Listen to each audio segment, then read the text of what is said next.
Hello friends, இன்னைக்கு நம்ம வீடியோவில் என்ன பார்க்க போறோம்னா சத்து மாவு தான் பார்க்க போகிறோம். இதுக்கும் அது மட்டும் இல்லாமல் இது முட்டி வலிக்கு ரொம்பவே ஹெல்ப்ஃபுல்லாக இருந்தது.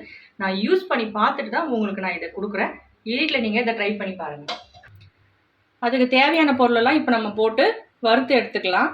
வெயில் அதிகமாக இருந்தால் நம்ம மாடியிலேயே காய வச்சு எடுத்துக்கலாம். வெயில் இல்லாதனால நம்ம இப்போ இதை வறுத்து எடுத்துக்க போகிறோம். இந்த பொருளுக்கு ரொம்ப முக்கியமானது கம்பு. இது ஏற்கனவே நான் வந்து க்ளீன் பண்ணி இந்த கவரில் எடுத்து வச்சுருக்கேன். இதை இப்போ இந்த கடையில் கொட்டி லைட்டாக வறுத்துக்கலாம்.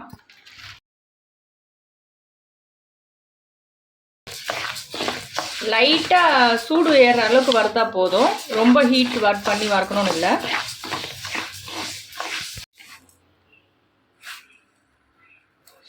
நல்ல சூடு ஏறிச்சு.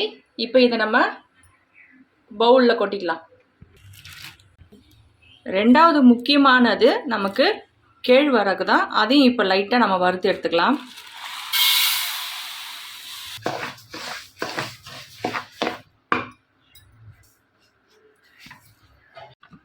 இது பார்த்தீங்கன்னா அக்ரூட்டு. உங்கள் எல்லாருக்குமே தெரியும், இது குழந்தைங்களுக்கு மூளை வளர்ச்சிக்கு ரொம்பவே யூஸ்ஃபுல்லாக இருக்கும். அதையும் இப்போ நம்ம இதில் ஆட் பண்ணிக்கலாம். சிரமம் பார்க்காம வறுத்து எடுத்துக்கணும். வறுத்து எடுத்துட்டு எல்லாத்தையும் கொஞ்ச நேரம் ஆற வச்சுட்டு நம்ம மிஷினில் போய் அரைச்சிட்டு வந்துக்கலாம். கொஞ்சம் சிரமம் பார்க்காம இந்த மாதிரி நம்ம வறுத்து எடுத்து எல்லாத்தையும் அரைச்சி வீட்டில் வச்சுக்கிட்டோன்னா நம்ம குழந்தைங்களுக்கும் நமக்கு யூஸ்ஃபுல்லாக இருக்கும். நமக்கு 40 வயசுக்கு மேலே வர இந்த முட்டி வலி, இடுப்பு வலி, 40 வயசு இப்போ எல்லாருக்குமே சின்ன வயசுலேருந்தே எல்லா ப்ராப்ளமும் வருது. அந்த ப்ராப்ளம்லாம் இல்லாமல் கொஞ்சம் ஹெல்த்தியாக நம்ம வாழறதுக்கு இது யூஸ்ஃபுல்லாக இருக்கும். கண்டிப்பாக வீட்டை நீங்கள் ட்ரை பண்ணி பாருங்கள். இது பார்த்தீங்கன்னா இப்போ நல்லா வறுத்துட்டேன். இப்படி உடைக்கும் போதே நல்லா உடையுது பாருங்கள்.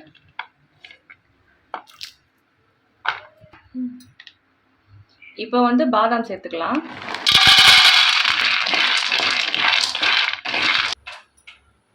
இதில் சேர்த்துருக்க எல்லா ஐட்டமுமே நமக்கு வந்து எலும்புக்கு ஸ்ட்ரென்த்து தரதும் நரம்புங்களுக்கும் நல்ல ஒரு ஸ்ட்ரென்த்து கொடுக்கும்.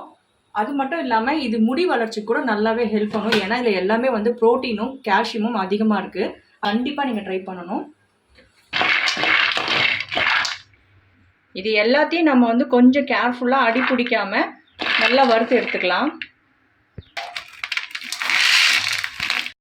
இது வந்து நான் வீட்டுக்கு ஏற்கனவே யூஸ் பண்ணதுனால இதை உங்கள் கூட ஷேர் பண்ணிக்கிறேன். அது மட்டும் இல்லாமல் நான் வீட்டுக்கு யூஸ் பண்ணி நல்லா இருந்ததுனால கொஞ்சம் குவான்டிட்டி வந்து அதிகமாகவே நான் இப்போ செஞ்சு வச்சுருக்கேன். உங்களுக்கு ஃபஸ்ட் டைம் நீங்கள் ட்ரை பண்ண 100 கிராம் சேர்த்துக்கோங்க. அதாவது கேவுரு, கம்பு இதெல்லாம் அரை கிலோ எடுத்துக்கோங்க. அது கூடவே நான் சொன்ன ஐட்டம்ஸ்லாம் வந்து 100 கிராம் சேர்த்தாலே போதும்.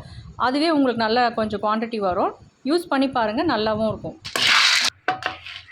இதில் வந்து நம்ம கருப்பு மூக்கல்லையும் சேர்த்துக்கலாம். ஆனால் மாவு வந்து கொஞ்சம் கலரு டார்க்காக வரணுன்றதுக்காக நான் வெள்ளை மூக்கலை சேர்த்துருக்கேன். கருப்பு மூக்கல்லையும் விருப்பப்பட்டவங்க சேர்த்துக்கலாம்.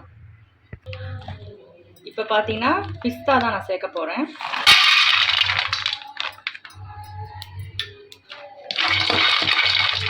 இது கூடவே சன்ஃப்ளவர் சீடு 100 கிராம் எடுத்திருக்கேன். வெள்ளரி விதை, பூசணி விதை 100 கிராம் எடுத்திருக்கேன். ஒன்றா வறுத்துக்கலாம். எங்களால் இதெல்லாம் நான் சேர்க்க முடியாது, ரொம்ப காஸ்ட்லியாக இருக்குன்னு நினச்சிங்கன்னா கண்டிப்பாக இப்போ நான் சேர்த்துருக்கேன் பார்த்துருக்கீங்களா, வெள்ளரி விதை, பூசணி விதை, அதுக்கப்புறம் சூரியகாந்தி, சன்ஃப்ளவர் விதை, இதையாவது கண்டிப்பாக சேர்த்துக்கோங்க. அது கூடவே வந்து வேர்க்கடலை வந்து நீங்கள் ஒரு அரை கிலோ கூட சேர்த்துக்கலாம். டேஸ்ட்டும் நல்லாயிருக்கும், ரொம்ப ஹெல்த் பெனிஃபிட்டாக இருக்கும். வேர்க்கடலை வந்து பச்சை வேர்க்கடலை கிடைக்கும். அந்த பச்சை வேர்க்கடலையை வாங்கி நம்ம வறுத்து அதை வந்து இது கூட சேர்த்துக்கோங்க. இதை டெய்லி நம்ம உணவில் எடுத்துக்கும் போது கண்டிப்பாக கால்சியம் நம்ம உடம்புக்கு கிடைக்கும்.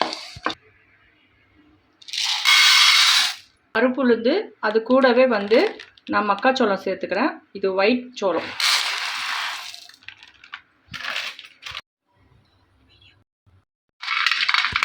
வேர்க்கடலை வாங்கும்போது நல்லா கொஞ்சம் பார்த்து வாங்கிக்கோங்க. இந்த பச்சையாக காரணம் மாதிரிலாம் இருக்கும், அந்த மாதிரி வாங்கினீங்கன்னா அதோட இந்த சத்து மாவு டேஸ்ட் வந்து நல்லா இருக்காது.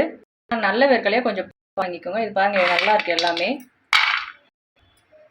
வேர்க்கடலை கூடவே பச்சை பயிரையும் நம்ம சேர்த்துக்கலாம்.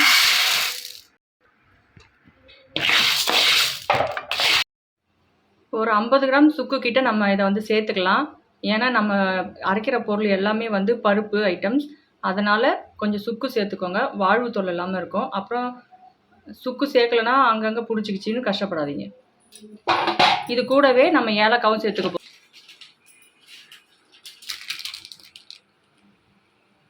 ஏலக்காய் வந்து வாசனைக்காகவும் ஜீரணத்துக்காகவும் நல்லது, அதனால் ஏலக்காவும் சேர்த்துக்கலாம்.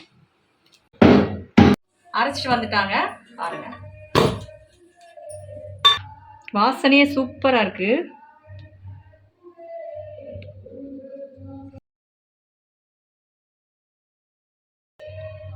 இப்போ பாலை காய்ச்சிக்கலாம்.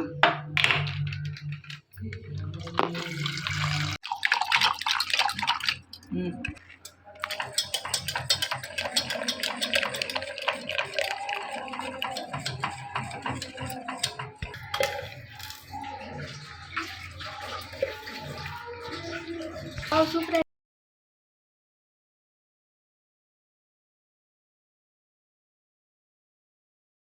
மறக்காமல் நீங்கள் இதை ட்ரை பண்ணி பாருங்கள். ரொம்பவே டேஸ்ட்டாகவும் இருக்கும், அதே டைமில் ஹெல்த்தாகவும் இருக்கும். கண்டிப்பாக நீங்கள் இது யூஸ் பண்ணணும். அது மட்டும் இல்லாமல் நம்ம சேனலில் பிடிச்சிருந்தா சப்ஸ்கிரைப் பண்ணிக்கோங்க. மறக்காமல் கமெண்ட் பண்ணுங்கள், லைக் பண்ணுங்கள், ஷேர் பண்ணுங்கள். தேங்க்யூ ஃபார் வாட்சிங்.